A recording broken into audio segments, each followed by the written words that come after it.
Baik, di sini saya akan menjelaskan tentang aplikasi GNSS dalam bidang kelautan.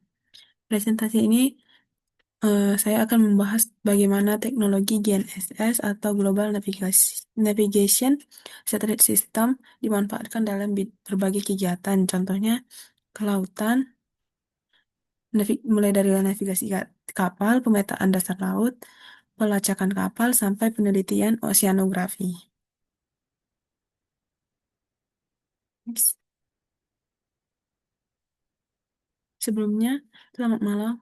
Perkenalkan, nama saya Lestari Angela Barita dengan NIM 3322401034 dari kelas Geomatika 2B pagi.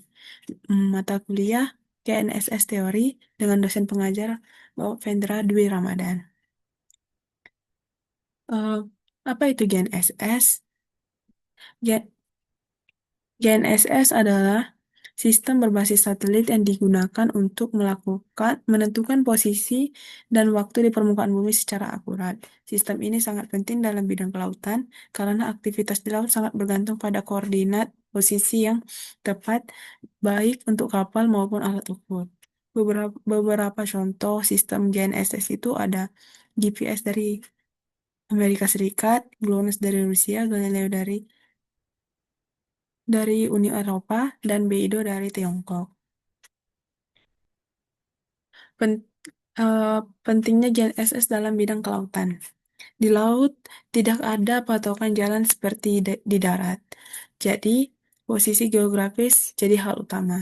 GNSS bantu banget buat, yang pertama itu, menentukan rute pelayaran kapal dengan aman, mengukur kedalaman dan bentuk dasar laut atau batimetri, pelacakan pergerakan kapal, khususnya kapal nelayan atau kapal dagang.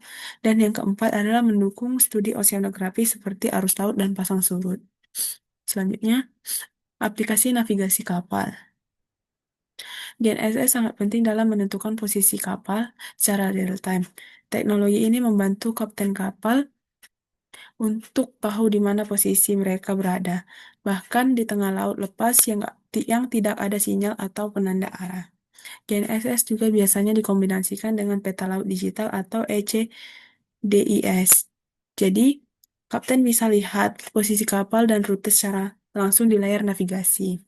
Selanjutnya, pemetaan dasar laut atau batimetri.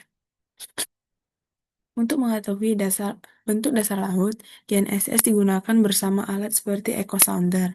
Echo Sounder digunakan untuk mengukur kedalaman laut, dan GNSS memberikan posisi koordinatnya. Hasil dari kombinasi ini digunakan untuk membuat peta laut dan merancang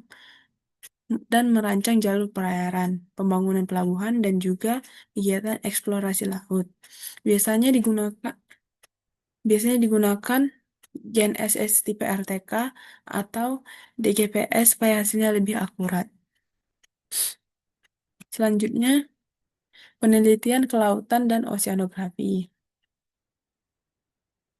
Dalam riset oceanografi, alat-alat seperti pelampung dilengkapi dengan GNSS agar bisa mencatat pergerakan arus laut, permukaan air laut, pasang surut, dan sebagainya. GNSS juga digunakan untuk mendeteksi pergeseran lempeng tektonik di dasar laut, terutama dalam penelitian gempa bawah laut atau tsunami. Selanjutnya, tantangan di laut.